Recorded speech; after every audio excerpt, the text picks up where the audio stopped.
When I first met David, it wasn't exactly love at first sight. He was the quiet guy in the office, always sitting at his desk with his head buried in spreadsheets. I didn't even know his name until he awkwardly asked if he could share my table during a packed lunch hour. Something about his shy smile and the way he nervously stirred his coffee made me say yes. Our conversation started with small talk, discussing work, sharing tips on how to handle our demanding boss, and complaining about the broken coffee machine. Those lunch breaks soon became the highlight of my day. David had a dry sense of humor and a knack for making me laugh at the most unexpected moments. I found myself looking forward to hearing his perspective on everything from office drama to obscure documentaries he liked to watch. Over time, our friendship evolved into something deeper. David started waiting for me after work, walking me to my car even on rainy days.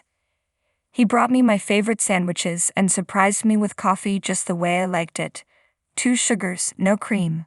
One evening, as we sat in a quiet diner after work, he finally mustered the courage to ask me out on an official date. Our relationship moved quickly after that. Within a year, we were inseparable. We decided to move in together, and our little apartment became a sanctuary from the outside world.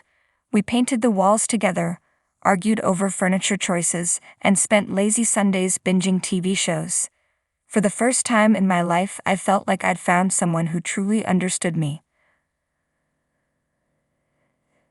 Was always one thing about David that puzzled me, his reluctance to talk about his family. Every time I brought it up, he'd quickly change the subject or dismiss my concerns with a vague excuse. I assumed he had a strained relationship with them, and I didn't want to push. It wasn't until we'd been living together for almost 2 years that David finally opened up. One evening, as we were curled up on the couch, he casually mentioned his family's love for pranks. At first, I thought he was joking. "They take pranks seriously," he said, his tone half amused, half resigned. "It's their way of bonding, I guess. But it can get intense." I laughed it off, imagining harmless jokes like hiding car keys or switching sugar with salt. "That doesn't sound so bad," I replied. David's expression darkened slightly. "It's not always funny. Sometimes they take it too far. It's why I don't bring people around them. Don't want you to get hurt." The conversation left me curious but also a bit uneasy. I had to picture his family. Were they the kind of people who threw surprise parties or orchestrated elaborate practical jokes? Or was there something darker he wasn't telling me? Despite my reservations, I didn't press him further. David had always been honest with me, and I trusted his judgment. If he thought keeping his family at arm's length was best, who was I to argue? But deep down, a part of me wondered what it would be like to meet them. After all, they were his family. How bad could they really be? It took 2 years of living together before David finally mentioned visiting his family. I wasn't sure what changed his mind, but one evening, while we were having dinner, he casually asked, "Would you like to meet my parents?" I nearly dropped my fork. "You're serious?" He smiled nervously. "Yeah, I think it's time. They've been asking about you, and it's probably better to meet them now than later." I was thrilled and nervous. Meeting the family is a significant step in any relationship, and I couldn't help but wonder what they would think of me. But beneath my excitement was a lingering curiosity about why David had been so hesitant all this time. The trip was planned for the following weekend. David insisted we only stay for the day, not overnight, which struck me as odd. "Trust me," he said, "you'll thank me later." The drive to their house was long, winding through dense forests and small, forgotten towns.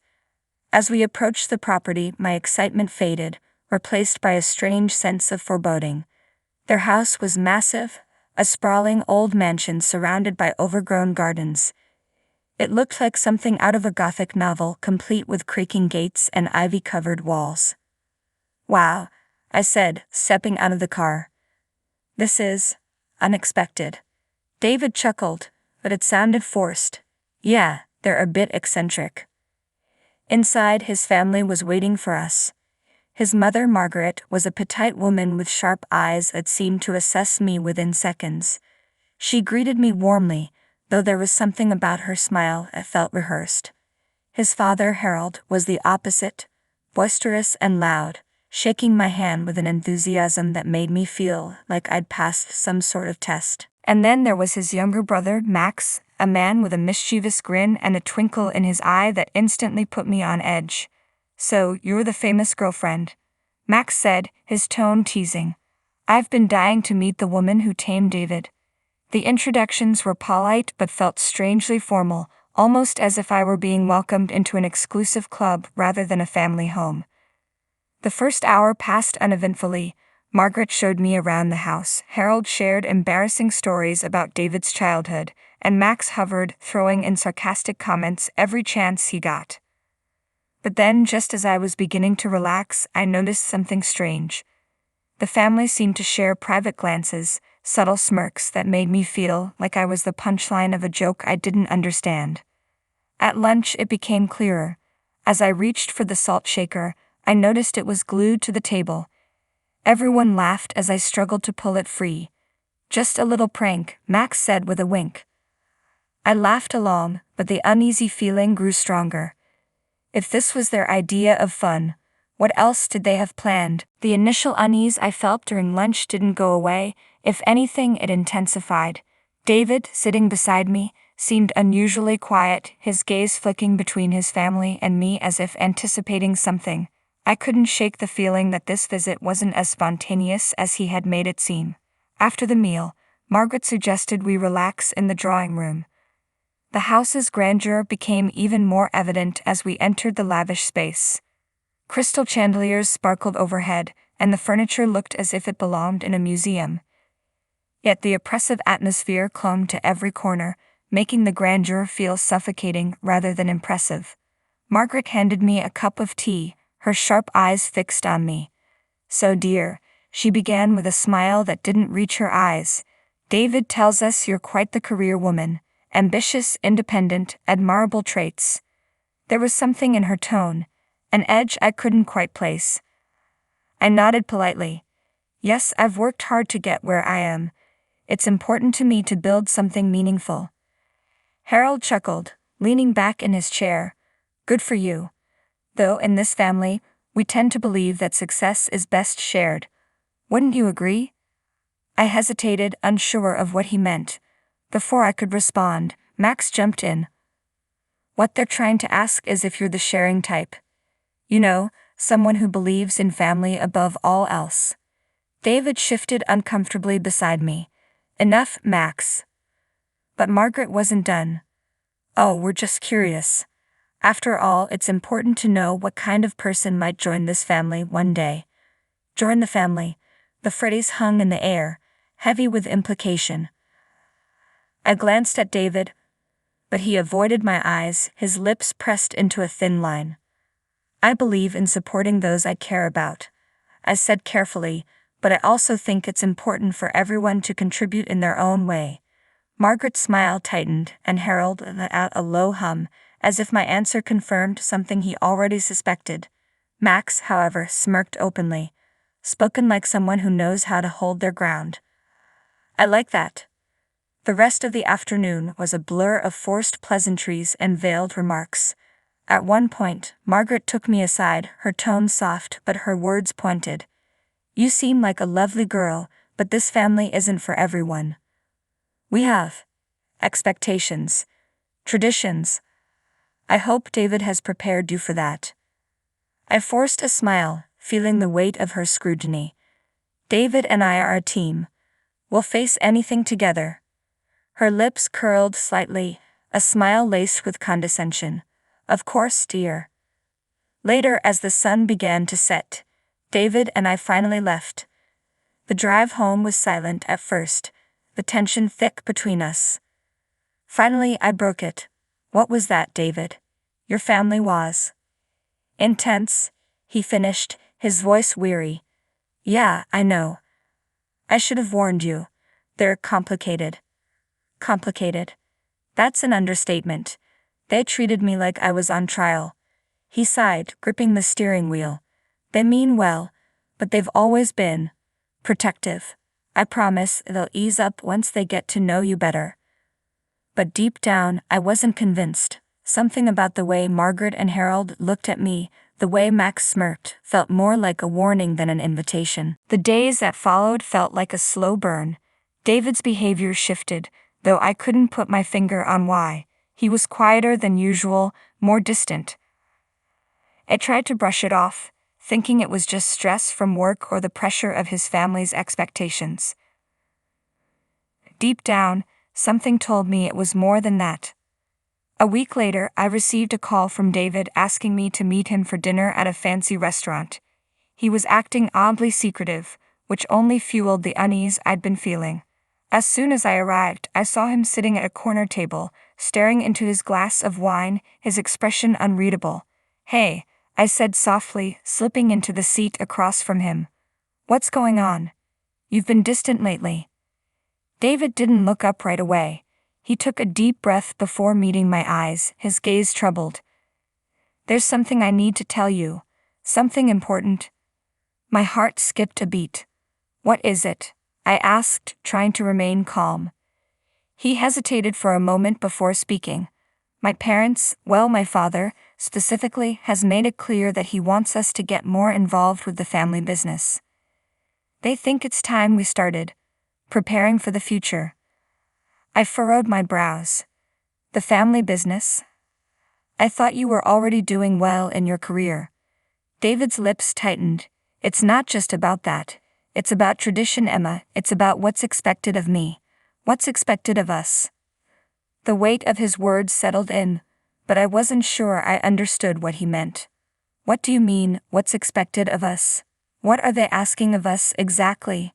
He leaned forward, his voice lower now, filled with urgency. They want us to commit. They want us to solidify our future together. To make sure we're aligned with their vision. I blinked, confusion rising. What are you saying, David? He didn't answer right away. Instead, he took another sip of wine as if steeling himself for what was to come. They want us to sign a prenuptial agreement, a binding contract that ties us into the family's wealth and legacy. I stared at him, unable to process what I was hearing. A prenup. After everything we'd been through, this was his solution. Are you serious? I finally managed to say. Is that really what they want? A piece of paper to secure our future together. David nodded slowly. It's not just about the money, Emma. It's about security, stability. It's about proving that we're serious. And the only way to ensure that is by signing this agreement. I felt my stomach churn. I had always prided myself on being independent, on building my own future. The idea that David's family would want to control our relationship, to make it contingent upon a contract, felt suffocating. Do you want to do this? I asked, my voice trembling with emotion. David looked conflicted, his eyes searching mine. I don't want to lose you, Emma, but this is how they operate. It's how I've been raised. If we don't do this, we risk everything. The family support, the connections, everything we could have. The tension between us was palpable. I couldn't tell if he was asking for my approval or just trying to justify his actions. Either way, I felt cornered, caught between the man I loved and the suffocating grip of his family's expectations. Need time to think, I said finally, my voice barely above a whisper. David didn't argue. Instead, he reached for my hand, squeezing it gently. Take all the time you need. Just know that whatever happens, I want us to be together. But as I sat there, I realized that this wasn't just about love. It was about power, control, and the future they were trying to force on us. And I wasn't sure I could accept it. The next few days felt like a heavy fog clouding my mind. I couldn't stop thinking about David's proposition. Every time I closed my eyes, I saw the contract, the legal jargon, the pressure from his family. The idea of a prenuptial agreement had never sat well with me. But the way David spoke about it, the way his eyes pleaded with me to understand, made it hard to ignore. He was caught in the middle of a world that demanded his loyalty, a world that was so different from mine. I'd always believed that love was about trust and respect, not legal documents or family expectations. The more I thought about it, the clearer it became. I wasn't just dealing with David's feelings, I was dealing with his family's power, their influence, their ability to shape our future. I had no idea how deep this went, how much control they had over his life, until now. The days passed slowly, each one filled with tension. I spent hours walking around the city, trying to clear my head. I talked to a few close friends, seeking advice, but no one seemed to understand the gravity of the situation.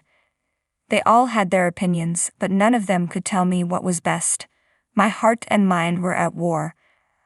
I didn't want to lose David, but I couldn't ignore the feeling that something was off. The power his family held over him was palpable, and the more I thought about it, the more I felt like I was being drawn into a game I didn't know how to play. Then one night, David and I sat down to talk. It had been a week since our dinner, and I had barely seen him in that time.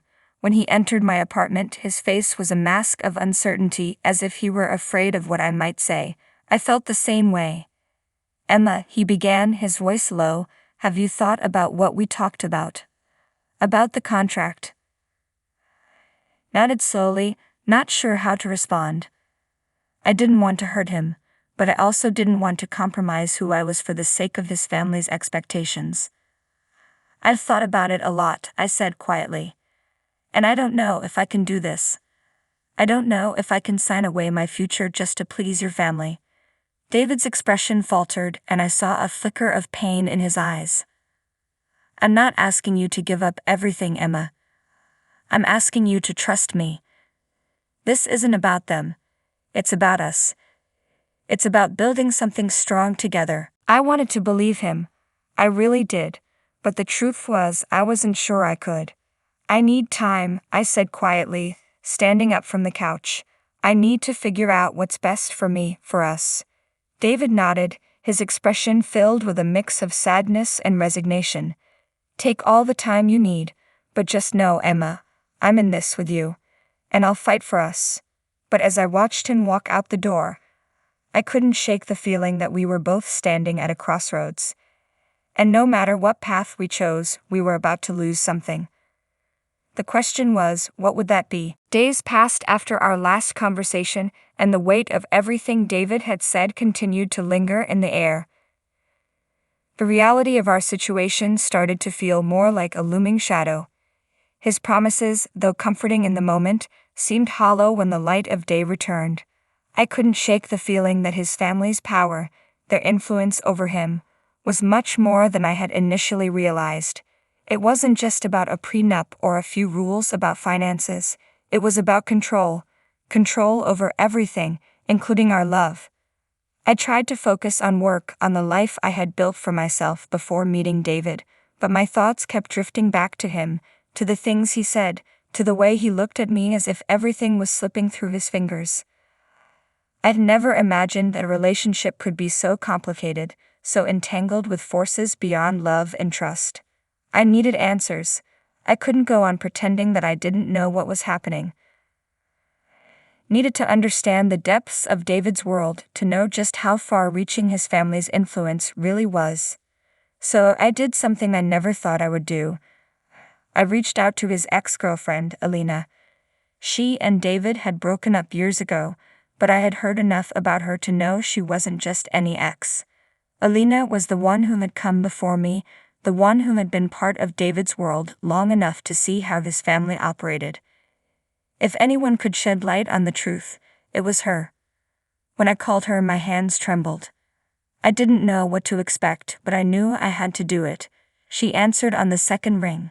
"Emma," she asked, her voice cautious, "is everything okay?" "I need to talk to you," I said, my voice strained. "It's about David." There was a long pause on the other end. I could hear her breathe in sharply. "David? Why? What's going on?" I'm trying to understand something, Alina. About him, about his family. I need to know what I'm dealing with." Are you sure you want to know? She asked, her tone suddenly more serious. It's not pretty, Emma. It's a world you don't want to be a part of. I swallowed hard, feeling the weight of her words, but I couldn't back down now. Please, just tell me. There was another pause before she spoke again. I'll meet you, but not over the phone. You need to hear it face to face. I agreed to meet her the following afternoon at a cafe in the city. When I arrived, Alina was already there, sitting in a corner booth with a cup of coffee in front of her. She looked different than I remembered, harder, more guarded. Her eyes, once filled with hope, now seemed distant. Emma, she said, her voice colder than I had expected. You've got to understand, David doesn't make decisions on his own. Not really. His family has been pulling his strings since he was a kid. I sat down across from her, my heart pounding. What do you mean? She glanced around nervously before leaning in closer. You think he's this wealthy, independent man making his own choices, right? But it's all a facade. His father is a business mogul, and his mother, well, she's not what you think. They've been controlling him, his life, his future for years. The contract? That's just the tip of the iceberg. They use his relationships, his reputation, to manipulate him. And they've been doing it to everyone he's ever been with. I felt a chill run down my spine. This was bigger than I had imagined. But why? Why would they do that? Because they can, she said bitterly. They don't care about anyone but themselves. It's all about power, about control. David was never allowed to make his own choices. Every step he took, every decision, had to be approved, and when he started dating me, they saw me as a threat. That's when the pressure started. I was forced out. And now it's your turn. My mind was spinning. But why didn't he tell me any of this? Because he can't. He's scared. He wants to fight back, but he doesn't know how. The moment he starts pushing against his family, everything he has, everything he's worked for, could be taken away. It's not just about you, Emma. It's about his whole life, his future. Her words hit me like a punch to the gut. I had known that David was tied to his family in some way, but I never understood the extent of it. This wasn't just about a prenup or money. It was about control over every aspect of his existence. I took a deep breath, trying to steady myself. What do I do, Alina? How do I fix this? She shook her head. You can't fix it, Emma. This is David's battle. He's the one who has to find his way out. If you're still with him, if you're still in this, you have to know what you're getting into. You can't be naive. His family will never stop. They'll never let go. I sat back, the weight of her words settling over me. The dream I had once imagined with David, a life of love, happiness, and freedom, was slipping away. It wasn't just about us anymore. It was about a world that was determined to tear us apart. Thank you, I said quietly, standing up to leave. Alina didn't respond, but I could see the pity in her eyes. She had lived through it. She had seen the destruction firsthand. As I walked out of the cafe, I felt a knot tighten in my chest. There was no easy way out of this. I couldn't just walk away from David, but I couldn't ignore the truth either. The world I had fallen into, this world of wealth, power, and manipulation, was far more complicated than I had ever realized. I needed to talk to David. But even as the thought crossed my mind, I knew deep down that no matter what I said, no matter how hard we tried, there were forces beyond us that we might never overcome. The days that followed my meeting with Alina were filled with a growing sense of dread. I couldn't escape the feeling that I was standing on the edge of something irreversible. Truth she revealed about David's family, the grip they had on his life, haunted me. I could see him, my David, the man I had once believed to be strong and independent, falling further into their web with every passing day. I tried to talk to him, to confront him with what I had learned. But every time I brought up the topic, his defenses went up. He would tell me that everything was fine, that we could handle it, that we would figure it out together. His words felt hollow, like empty promises that didn't hold the weight they once had. One evening, after a particularly tense dinner, I couldn't take it anymore. I needed to know the truth from him, directly from him, without any more lies or half-truths. "David," I said, my voice shaking, "why didn't you tell me any of this?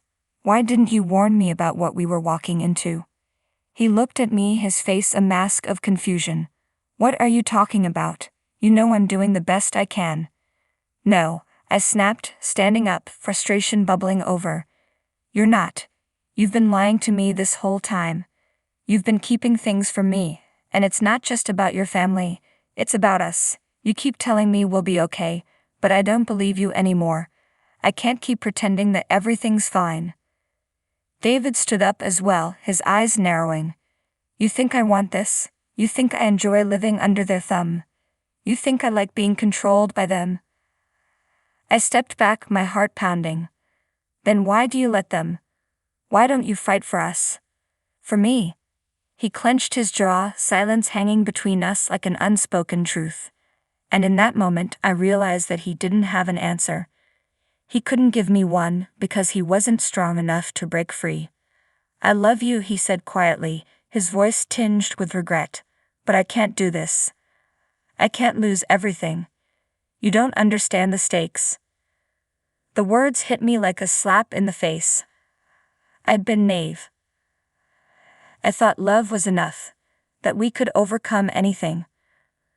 But it wasn't enough, not when the forces surrounding us were so powerful, so relentless.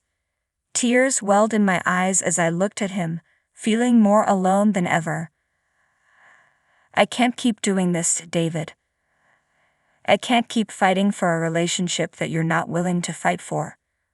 With those words, I turned and walked out of the room, my heart shattering with every step. I didn't know what the future held. But I knew one thing for sure. This was the end. We had reached the breaking point, and there was no going back. The days after our argument were the hardest I'd ever faced. David and I had always had our differences, but the depth of the distance between us now felt insurmountable. We barely spoke. Every conversation was strained, every touch awkward. The house that had once felt like home now felt like a prison, and the silence between us was deafening. I could hear the clock ticking on our relationship, each second stretching longer than the last. It wasn't just about us anymore, it was about the reality we had to face.